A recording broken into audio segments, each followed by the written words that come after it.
Lucy Cardenas, co-owner of Red Iguana in Salt Lake City, thank you so much for being part of Three Questions. Well, thank you very much for having me. The Red Iguana restaurant is iconic here in Salt Lake City. To what do you attribute the popularity of your restaurants? Longevity. 1965 is when my family came to Salt Lake City, and Red Iguana opened in 1985. And just the location and the name just made it a hit right off, right from the first day.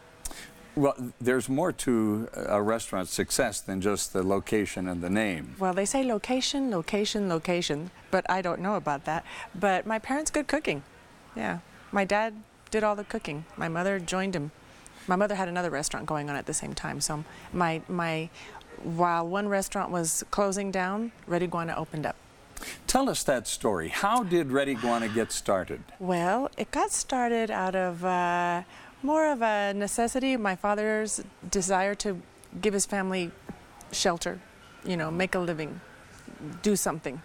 And so we had the Casa Grande from 1965 to 1985 on 2nd South and 2nd East, and that business was dying. Mm-hmm. So he found a location, went to work, and it just, same chow, same everything, but it just took off. And that location was on North Temple? It was on 300 West. 300 West, in between 2nd and 1st South, where the old New Orleans Cafe first started.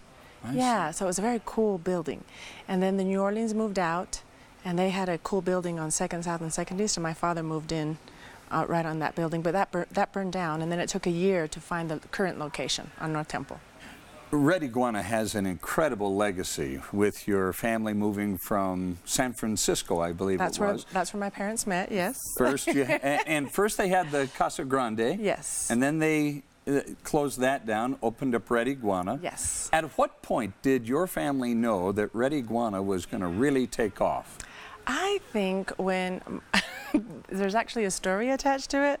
I think it's when my dad realized how much money he'd been able to put under the mattress. And he said, you know what, I think I've got a winner here. And that might have been a few years in. So it's a kind of an interesting story. Well, now did the clientele, did they follow you from Casa Grande? No, not all of them. What happened? Just we kind of started, they started over. They had to start over with Red Iguana. And then people would find us. And they would taste the food and they'd say, wow, this tastes familiar. I know these people. And then, bam, they'd make the connection. Tell me about the recipes at Red Iguana, because, I mean, it's the taste of the food that brings the people back. Well, the recipes, we use a lot of great ingredients. We use a lot of ingredients. We use things that you don't normally find in Mexican food. Cinnamon, we use epazote. We use just a variety of great stuff, fresh, good stuff. And so I think that the way we put it together, we're pretty fortunate. We're pretty lucky. It's amazing that it happens. What is the best-selling item on the menu, and what is the item on the menu that you think is the best? Well, tacos Don Ramon, which are named after my father, are very popular. The puntas de filete a la norteña, which features one of our moles, also very popular. Enchiladas suizas with mole poblano and sour cream chicken, very popular. I, on the other hand, can't live without chile verde, pork chile verde. I've been eating that since my father used to make it for me way back when, and his was delicious. That's probably what gives you your wonderful Spanish or Mexican accent. I don't know, yes, but it's my favorite. When your father stepped back from running Red Iguana and you and Bill took over, yes, tell me what that transition was like. Holy cow! Well, it was complicated. We had to negotiate. He was letting go of his restaurant and selling it to me and my husband, and so we had to bring lawyers in and accountants in, and we made up a nice little deal, and we'll be done paying for the business here in 2020. Oh my. Yeah, yeah. Now, is your father still with us? No, yes, he is. My father retired. He just turned 85. Wow. And does he still come into the restaurant? He comes in and he tastes the food and tells me if he likes something or not. And so if it passes Papa's approval. Yeah, he'll tell me, but if it doesn't, he'll also tell me. So there is a story about how the recipes have been handed down because they weren't all written down, were they? No. Please tell me about that. There was a beautiful story because after my brother passed away, Ramon Jr., who was a local celebrity and everyone knew him, my family always kept everything in their heads and never shared anything, and they would just show people. And so he passed away, and I had one cook that knew how to make everything. Well, when I stepped in to run things, we just weren't simpatico. And so he decided to quit. Oh, no. So I took my 3 best line cooks and my father. My father was going to have dental surgery. I said, you're going to postpone it. You're going to come back into the kitchen. We're going to start making everything from scratch, and we're going to write everything down, and we're going to get these recipes right. And it took us a couple of weeks to go through everything and taste it and redo it, and bam, we did it. We did it. It was fantastic. And it matches the recipes that were not written down? Close, very close. By taste, memory, taste, what things tasted like, what things looked like, what kind of memory, what it would bring back. You know, when I taste something, I have a memory attached to it, you know? So, yeah, it was really cool. So you could tell if the recipes were working because the memories would come back the right way. Yes, and then you say, that's it. That's the flavor. Now tell me about your family. Now, your children. Do you have children? No children. No children. I have stepchildren. Okay. I have lovely stepchildren. Red Iguana is clearly a family affair. Yes, it is. Passed down from your father. What's going to happen to it after you and Bill are done with it? I have 200 dedicated employees that help me run that restaurant every day, and we'll see what happens. The journey's not over. Do you have a transition plan for when that day comes that you say, you know what, this has been a great run, but how will you preserve what Red Iguana has become in the generations to come? I hope I'm sure I'll find the right people to take it into the future. I'm sure I am. I'm sure I will, you know? Now, Red Iguana is interesting in that it doesn't have an executive chef. No, it does not. Instead, you've got 8? I have 6, 7 lead cooks. Lead cooks. Yes. Tell me how that works. They make all the sauces. They make the chile verde. They make the chile colorado. They make all the big, you know, bulk foods, and they don't stop. But they're my heroes. They're very special to me. They're a very special group of people. How does it work then in terms of hierarchy of the people who are running the kitchen? Well, I have my managers, and that have to help the line. The line is also really quite magical what happens there, because there's a lot that the line creates, and then there's a lot that my lead cooks create, and then they bring it together to serve our delicious food. So we have to, there's a synergy that has to take place between both departments, definitely. And then my kitchen manager, you know, makes sure everybody shows up on time, make sure he's made a schedule, make sure he's ordered the right ingredients, make sure he's, you know, he does that sort of thing. There was a time in the not too distant past when North Temple was shut down because of construction. What did that do to you? Well, we were nervous, and that's when we decided to open a second location on the other side of North Temple, because we wanted to make sure that we could stay open and give our employees make sure we kept our people employed. And we watched the whole thing unfold, and it was major. It was really something. I mean, I think that we were lucky. Some of the businesses around us maybe weren't as lucky, but our lovely, our dedicated, loyal customers kept us going. And I think that they made sure they came and supported us during that time. Now, Red Iguana 1 and Red Iguana 2 have two different personas, the same menu, but two different personas. Tell me about that. How does that work? I like to think that they have the same kind of energy. It's just different, you know. Of course, the mothership is wonderful. That's how I refer to number one. The mothership, and without it, nothing's possible.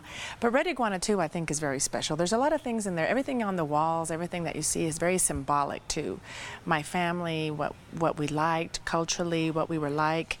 And so I just think they're both very special. And now we have this beautiful statue, this iguana, sitting in the, in the entryway of Red Iguana 2, which is symbolic. It's public art. It's something that we decided to give back to the community, something, a diamond to have in that area. We support our neighborhood and our area very much. If you had to describe Red Iguana's place in the cultural fabric of Salt Lake City, how would you describe that? I've said many times that we're very lucky. Salt Lake loves us, loves Red Iguana, loves that we're here. We feel it, and we feel that they're so proud of it. And so for me, when people come to Salt Lake, they want to go to 3 or 4 different places, and we're one of them. I mean, I think that's just that's such an honor and such a great feeling. We did it simply by doing what we do. We cook good food. I'm going to get emotional. It's all right. We serve food and we take care of our customers. Good food, good Mexican food. Now, when you say you take care of your customers, what are you talking about? Well, I hope, I just love service. I think service is such a beautiful thing, and so, you celebrate when a customer comes in the door, right? They're here. We want them to leave happy. We want them to spread that joy. We want them to spread that experience out into the world because we've done our jobs to the best of our ability. What is the best part of being in the restaurant business, and what is the worst part of being in the restaurant business? I think the best part truly is seeing somebody enjoy themselves when they come into the restaurant. I love it, okay? I love it. I love seeing people really just savor, and I can tell they're just so happy being there, and they're into the whole vibe, and they're enjoying themselves. I love being able to offer a good job to my employees. I love learning something new every time I open every day I learn something new in that place. And so as far as the hardest thing right now, it's the workforce, it's making sure we find people to continue doing what we do, to help us get better and help us keep running. How do you keep good employees? Well, benefits, the energy, finding great people to come work with great people. We have some really fantastic people, and they're the biggest draw. People like being around that energy. So we create that, and I think that they feel like they're part of something really special working for Red Iguana. What has changed in the restaurant business since your parents first got into it with Casa Grande? Oh my gosh, what has changed? It's gotten so, well, it's just so, there's so much of everything now, there's all kinds of choices and all kinds of cuisines out there. And even now, when my parents started, they introduced their version of Mexican food, and this was back in the 60s, and they introduced Monterey Jack cheese. They introduced stuff that people just didn't know existed, and so people tried their food and went, wow, what is this? And so now there's a lot more of that, right? There are more places that serve moles. We serve moles. We have 7 or 8 mole sauces, along with everything else. But for those who don't know what mole mole sauces are. Well, mole means concoction. It's an Indian word, a Nahuatl word, and it's a delicacy, and it's one of Mexico's more beloved dishes. Every region in Mexico has a mole dish that they're very proud of, and so my mom decided to introduce that here to our our customers, and so, but now a lot of restaurants have moles, right? Yeah. So it's interesting to see how the world is possibly getting smaller, culinary, speaking, like with flavors, with food. Food will bring the world together, I think, in some way. But I think that's what I've seen change so much. What lies ahead for Red Iguana? You've expanded once, twice. Yes. You've got a location in City Creek Center. Yes, the food court. What's next? Well, you know, I love Taste of Red Iguana, so we'll see what happens. Right now, we're currently working on Red Iguana 2. We do a lot of catering, which we're organizing a little bit. You know, we want to take care of. We have 2 kitchens, so Red Iguana 2 is slightly more complicated to run, and we're still, since we finished the expansion last year, so we're still figuring that out. We're figuring it out. How's the best way to run this? Something very unique in the restaurant world, having 2 kitchens in the same building, serving 2 sides of the restaurant. How do you staff it? You know, so it's still a work in progress. Red Iguana 2 is. So tell me a little bit about why it's more complicated to run a Red Iguana 2. Because of the expansion, it's bigger, and what we do, how we do it, is it has a process, steps, and it's not something you can just throw together. And so we have 2 different kitchens. So, you know, during rush hour, you have to be fully staffed. Everybody has to be fully on, you know. And so we have to have procedures in place. This goes that way, this goes the other. So it's really kind of, you know, it's a dance. It really is. And it can be a lot of fun, you know. For those folks who have never been to Red Iguana, and I can't imagine there are very many of you out there, but in the event that there is somebody who's watching this and they haven't ever been to Red Iguana before, number 1, can you describe what it is they're missing? And number 2, can you persuade them to come? You know, I am one of those people that likes to think, you go find things out for yourself, right? And I just hope they come and feel the specialness, and feel that once they come in, they know they're going to be in good hands. We're taking care of them. And I really hope that their taste buds will enjoy what we have created for them, you know, when they come in to dine with us, you know. Do you have any idea where your clientele comes from? Oh, yeah, all over the place. From all over the place. They come from places from all over the world. I love it. I love it. From all over the world. They do. They come from East India, they come from Africa, they come from Asia, they come from Europe, they come from Texas, they come from New York, they come from Boston, every place. So if they visited and Salt Lake Mexico City, and South America. Sure.